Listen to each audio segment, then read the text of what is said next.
आप देख रहे हैं आज तक। मैं हूं आपके साथ नवजोत रंधावा। बंगाल में आज 5वें दौर का मतदान हो रहा है। 6 जिले हैं, 45 सीटें हैं और वोटिंग शुरू हो चुकी है। सुबह 7 बजे का वक्त जब वोटिंग की शुरुआत होनी थी। कूच बिहार की घटना के बाद इस बार सुरक्षा के चाक चौबंद इंतजाम किए गए हैं।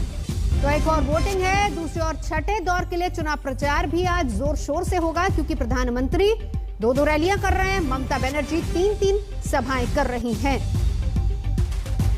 तो इस बीच 5वां चरण, 6 जिले, 45 सीटें। तो कुल मिलाकर अगर देखा जाए, बंगाल का चुनाव 135 का फैसला ईवीएम में कैद हो चुका है। और अभी भी आज 5वां और उसके बाद 6ठा, 7वां और 8वां, यानी आज को अगर मिला लिया जाए तो 4 चरण अभी और बाकी हैं। 294 सीटें, 2 मई को नतीजे आएंगे।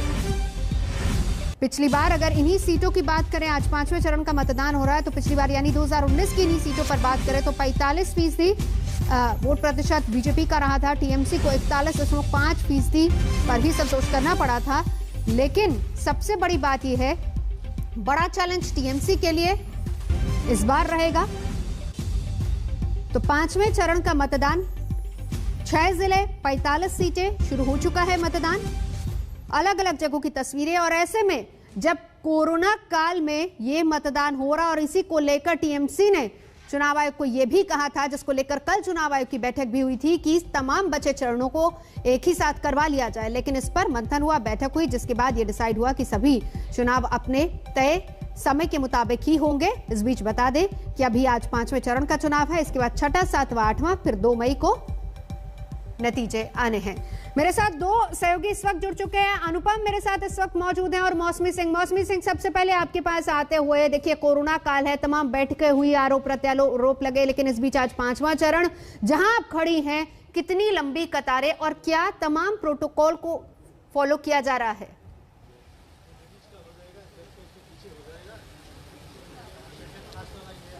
नमस्कार नवजोत, मैं मौसमी सिंह। हुजूर हरू कस्तो हुनु हुंश। हम दार्जिलिंग में हैं और दार्जिलिंग में जो पहाड़ी इलाका है वहाँ आज चुनाव है।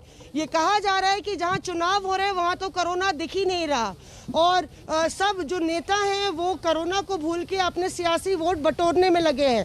दार्जिलिंग में भी लगातार धड़ाधड़ एक के बाद एक रैलियां हुई। राहुल गांधी भी आए। पूरे ज़िले में अगर आप देखिए तो अमित शाह, योगी आदित्यनाथ, ममता बनर्जी सिलीगुड़ी आई थी। तो लगातार सभी पार्टियां अपना जोर झोंके हुए हैं। और दार्जिलिंग शहर की बात करें, जहां हम खड़े हैं नवजोत, ये बीटी कॉलेज है जहां पोलिंग अभी शुरू हुई है। इधर देखिए, आप कोरोना की बात कर रही थी, तो क्या तैयारी से यहाँ पे जो कर्मचारी हैं वो मौजूद हैं। पीपीई किट भी यहाँ पे रखा हुआ है। ग्लव्स दिखाइए मैम, क्या क्या सामान है, सामग्री है। पीपीई किट है, ग्लव्स है, टेम्परेचर है और सैनिटाइजर है, ना, और मास्क है। हाँ, मास्क भी है। तो देखिए नवजोत, आपको बताऊं मैं कि मैंने इन पहाड़ी इलाकों में देखा कि किस तरह से पोलिंग कर्मचारी पूरा पीपीई किट लेके, पूरा बायो हजार्ड का डस्टबिन लेके और सारी सामग्री लेके इन पहाड़ों में दूर दराज के इलाकों में पैदल चलते हैं। बेहद जटिल और संघर्षपूर्ण होता है पहाड़ों का जीवन। और जहां पोलिंग ऑफिशियल्स और पोलिंग कर्मचारियों में वो एंथुजियाज्म दिखा, वोटर्स में भी एंथुजियाज्म यहाँ पे नजर आ रहा है। और यहाँ पे तमाम दिग्गज नेता भी आएंगे, उनकी भी प्रतिक्रिया हम देंगे। पर लगातार पहाड़ों की रानी दार्जिलिंग में इस बारी बेहद अलग चुनाव हो रहा है, क्योंकि बीजेपी भी अपनी ताकत झोंके हुए है और ममता भी लगातार जो दो धड़ हो गए गोजा मोमो के, उन दोनों को सपोर्ट कर रही है। तो एक असमंजस की स्थिति जरूर देखने में मिली है वोटर्स में। बिल्कुल, सीधा चलेंगे। अनुपम मेरे सहयोगी इस वक्त हमारे साथ मौजूद है, साथ ही साथ हिमांशु मिश्रा भी जुड़ चुके हैं। हिमांशु, आपके पास आती हूँ, लेकिन पहले अनुपम तस्वीरें भी दिखाइए कि अभी फिलहाल कितनी तादाद में पहुंच रहे हैं लोग अपने मताधिकार का इस्तेमाल करने के लिए। और दूसरी बड़ी बात, देखिए पिछले चरण में जो कूच बिहार की घटना हुई थी उसके बाद सख्ती बहुत ज्यादा की गई है।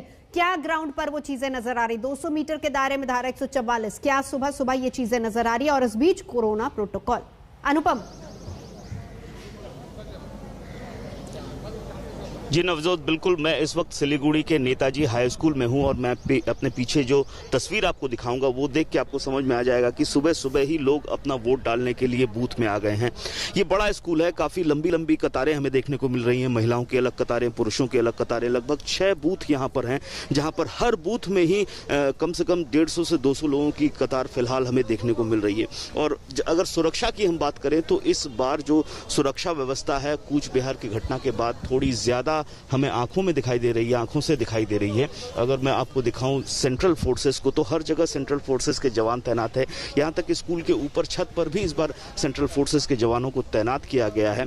और ख़ास तौर पर सबसे बड़ी बात जो है, कोरोना के मद्देनज़र जो इंतज़ाम किए गए हैं वो तो हैं ही, इसके अलावा लोगों में भी हम देख रहे हैं काफ़ी जागरूकता आई है।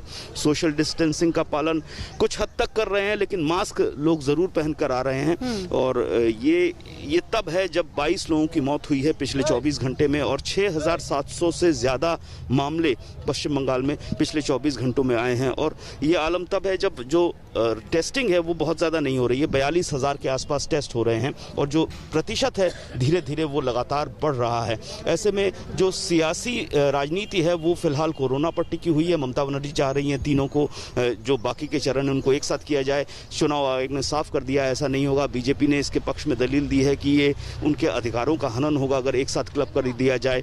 और इस बीच जो कूच बिहार की घटना हुई है उस पर भी राजनीति हुई है। तो इन सबको मिलाकर अगर हम देखें तो 45 सीटों में ममता बनर्जी के लिए बेहद महत्वपूर्ण है, क्योंकि इन 45 सीटों पे अगर ममता बनर्जी कुछ अच्छा रिजल्ट कर पाती हैं तो उनके लिए अच्छा होगा। क्योंकि पिछले 2019 का अगर हम रिजल्ट देखें तो इन 45 सीटों में बीजेपी का रिजल्ट बहुत अच्छा था। खासतौर पर सिलीगुड़ी जो उत्तर बंगाल है, उत्तर बंगाल में बीजेपी का दबदबा था। बिल्कुल। हिमांशु मिश्रा, आप लगातार पूरा चुनाव प्रचार कवर भी कर रहे हैं। हमने देखा था कि आप किस तरीके से अमित शाह के साथ भी उनकी रैली को कवर करने के लिए पहुंचे थे। काफी कॉन्फिडेंट अमित शाह भी नजर आ रहे थे और बार बार वो ये बात कह रहे हैं कि पूर्ण बहुमत के साथ 200 प्लस का टारगेट। ये कॉन्फिडेंस क्या ग्राउंड पर नजर आता है वहां पर? और साथ ही साथ तस्वीरें भी दिखाइए क्योंकि मतदान शुरू हो चुका है वहां।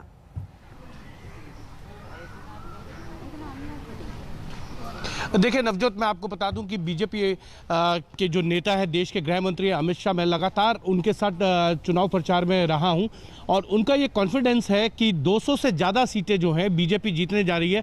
मैं अपने कैमरामैन से कहूँगा कि वो दिखाएं यहाँ पर किस तरीके से जो है महिलाएं आई हैं, सोशल डिस्टेंसिंग का पालन कर रहे हैं, पुरुषों की अलग लाइन है।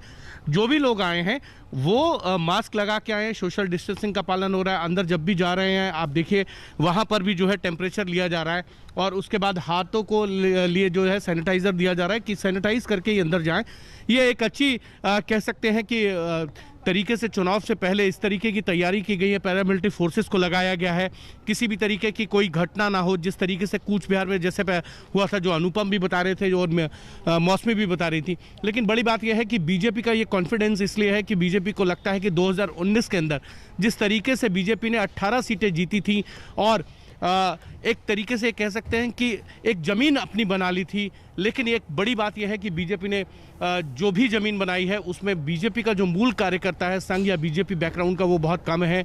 अलग अलग पार्टियों से जो है बंगाल के अंदर बीजेपी ने में नेता आए हैं, चाहे वो टीएमसी हो, कांग्रेस हो या लेफ्ट पार्टी से। और यही कारण है कि ममता बनर्जी को लगता है कि उनके कई इस तरीके के जनाधार वाले नेता जो हैं वो बीजेपी के साथ चले गए, चाहे शुवेंदु अधिकारी हो या राजीव बनर्जी हो, जितेंद्र तिवारी हो। इस तरीके के बहुत से नेता जो है 2018 से जो है उनको छोड़ना शुरू कर दिया था और अब ममता बनर्जी को लगने लगता है कि बीजेपी कहीं ना कहीं जो है स्ट्रांग है और इसी का फायदा जो है अमित शाह भी उठाना चाहते हैं और पूरी बीजेपी कि किसी तरीके से जो है एक मॉरल तरीके का प्रेशर जो है वो बनाया जाए। हिमांशु, हम लौटेंगे आपके पास, लेकिन इस बीच मौसमी सिंह, मैं आपके पास आऊंगी। तस्वीरें भी लगातार दिखाइए, क्या कुछ वहां पर अभी चल रहा है?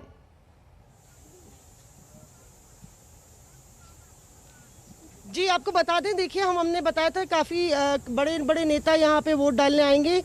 मान सिंह यहाँ पे खड़े हुए हैं। लगातार कोविड प्रोटोकॉल के तहत यहाँ ये जो गोले बनाए गए हैं उसके तहत वो भी लाइन में खड़े हुए हैं। और गोरखा नेशनल लिबरेशन फ्रंट के नेता हैं, उनसे पूछते हैं वोटर्स निकलेंगे आज मान साहब वोट डालने के लिए? आपको लगता है कि वोटिंग बम्पर होगी? मौसम खराब है। बिल्कुल, ये मौसम ऐसे ही होता है, कभी धूप होता है, कभी ऐसे ही क्लाउडी होता है। फिर भी हमको विश्वास है आएंगे, वोटर्स आएंगे, धीरे धीरे कर सब आएंगे। परसेंटेज भी ज़्यादा ही होगा इस बार। मान साहब, ऐसा क्यों होता है कि जहाँ पे चुनाव होता है वहाँ कोरोना नहीं दिखता है, प्रोटोकॉल्स नहीं फॉलो होते हैं, लगातार उसको लेके भी लगातार चर्चा चल रही है? हाँ, बिल्कुल बिल्कुल। ये अब जो गवर्नमेंट है, इलेक्शन कमीशन जो भी है, जो इसको ध्यान में रखना चाहिए, क्योंकि अभी भी जो सेकंड फेज का जो बात हो रहा है, ये कोविड का जो भी आ रहा है, आपने जो रैलियां की उसमें कोविड प्रोटोकॉल फॉलो हुआ? मेरे रैलीज में ये बिल्कुल मौसमी डिफिकल्ट था वो मेंटेन। अनुपम लगातार मेरे साथ मौजूद हैं, मौसमी सिंह लगातार दार्जिलिंग से हमारे साथ, और हिमांशु मिश्रा, आप नजर लगातार बनाए रखिए, हम आपके पास लौटेंगे। फिलहाल यहाँ रुकेंगे एक ब्रेक के लिए, देखते रहिए आज तक। तो किसका होगा राज तिलक में, आज हम आपको दिखा रहे हैं। बंगाल में 5वें दौर का चुनाव वोटिंग शुरू हो चुकी है। कुल मिलाकर 6 जिले, 45 सीटें, 319 उम्मीदवार, आज जिनकी किस्मत का फैसला होना है। पोलिंग शुरू हो चुकी है, 5वां चरण है। देखिए कमरहट्टी पर सबसे ज्यादा नजर आएगी, क्योंकि मदन मित्रा टीएमसी के, जिनको टक्कर दे रहे हैं आनंद चटर्जी, और इसके साथ ही साथ दूसरे अहम सीट लगातार जिस पर हमारी नजर बनी हुई, तो 6 जिले, 5वां चरण और 45 सीटें जिस पर आज वोटिंग हो रही है। लगातार इस पर हमारी नजर बनी हुई है। रुकेंगे एक ब्रेक के लिए। आज तक पर खबरों का सिलसिला लगातार जारी है, देखते रहिए आज तक।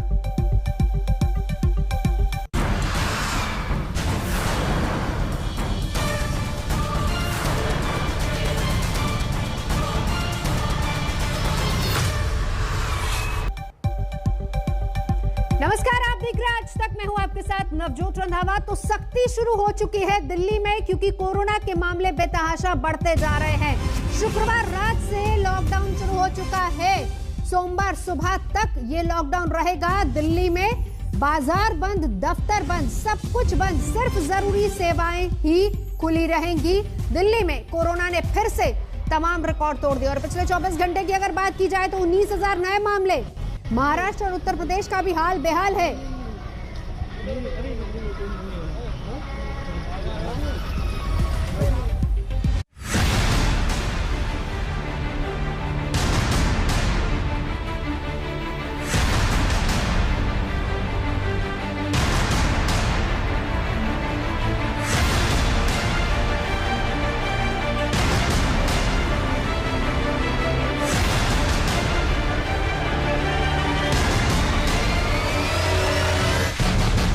दिल्ली में कोरोना के सारे रिकॉर्ड ध्वस्त।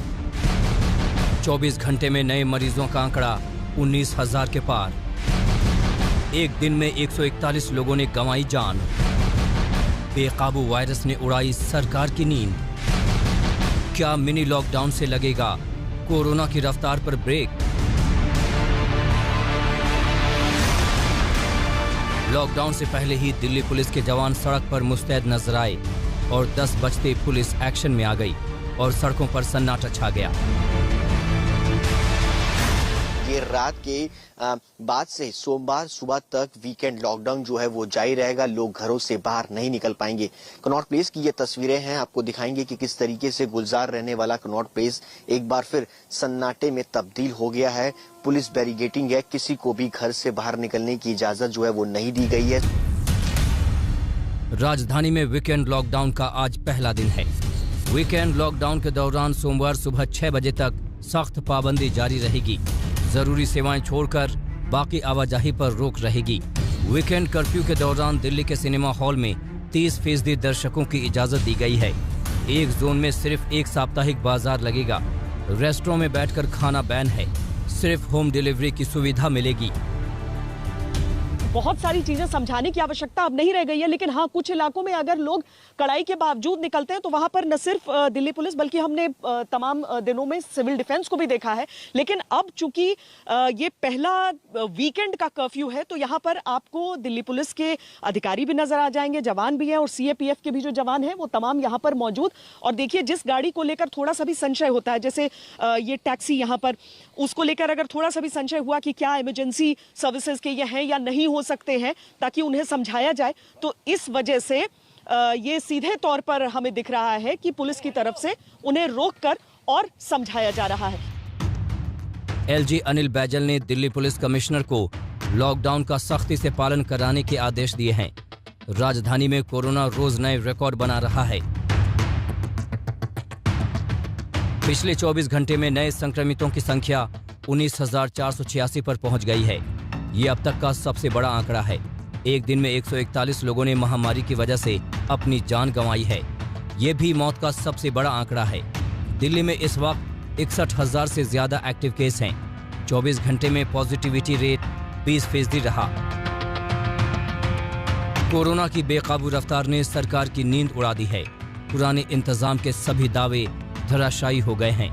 बैठकों का दौर जारी है और सरकार नए बेड का इंतजाम करने में जुटी है।